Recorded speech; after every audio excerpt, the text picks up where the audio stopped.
Hello, it's Rob B here with Rob D, and in this video we're going to be talking about hotel rooms. Yeah, they can be a lovely place to have a relaxing holiday, but they can also be a place to lose a lot of money. We're going to tell you why you want to stay well away from this type of investment. So what does it actually mean to invest in a hotel room? Well, quite simply, there's a hotel, you buy a room within it, the hotel manages that room like they manage all their other rooms, and then you get some share of the income from it. So you split it with the hotel in some kind of way. So on a headline level, this sounds really attractive. You don't have to do anything at all. They run their hotel, you get paid. And to make it even better, these investments often are marketed with a guaranteed yield. So even if their occupancy rates are low or for some reason it doesn't make the money that they expect it will, you get paid a guaranteed amount, say 6% a year or whatever it is, every year for a certain period of time, regardless of what actually happens. So you don't have to do anything and you get guaranteed a good level of return. Sounds great. It does. So that explains why they're pushed, because investors like that guaranteed return with a hands-off approach, because you just collect your money, the hotel room operates in the background, and the checks come in.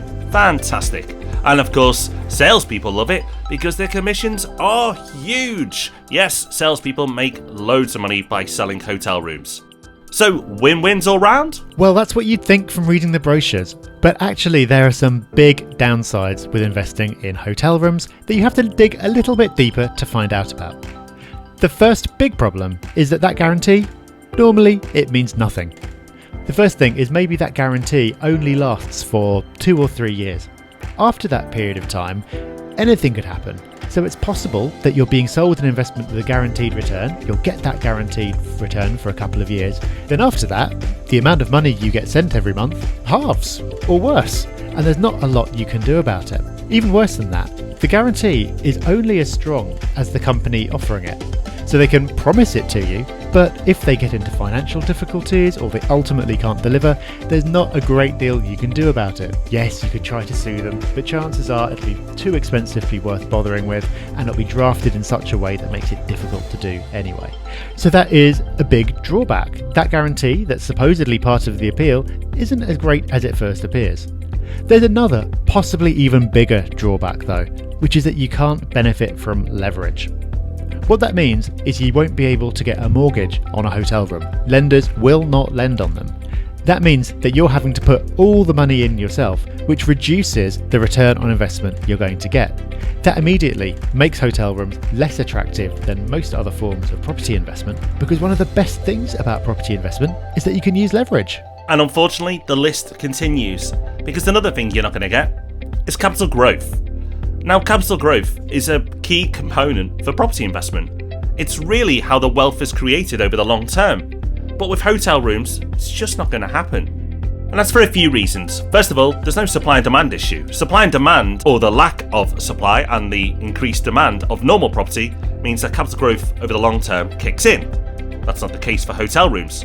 So therefore, you might base it on the yield.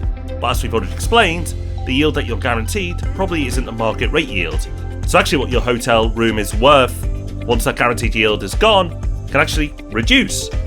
And worst of all, there's no real resale market. Who's going to buy this off you? Other investors? Well, if the yield's gone down, they're only going to pay you less. So there being no resale market for this type of product is another big reason not to invest in hotel rooms. Beyond investors, who are going to buy it? Business travellers for their own hotel room? It's not going to happen. Think about it. When you think this through and you list all the reasons why you shouldn't invest in hotel rooms, it's quite easy to rule this out as an investment option. So hotel rooms, not so great. But what should you do instead? Well, if you're looking for a way to get involved in property investment without any risk and without taking up any of your time, then you should forget about it. Maybe if you're not willing to take on a bit of risk, or you're not willing to put in a bit of work, you should steer clear. There are plenty of other things that you can invest in that might be more suitable for you. That's right. Now, you can invest in property with a bit of time invested, and normal buy to let can be on the whole hands off. Yes, you have to do some research, and yes, there is a bit of effort to be put in, but compared to a lot of other options in property, it's one of the easiest ways to participate in property investment if you're time poor. But how do you do this? Well, good news. We've created a free course that you can take advantage of. We'll link to it in the description below, so make sure you check that out.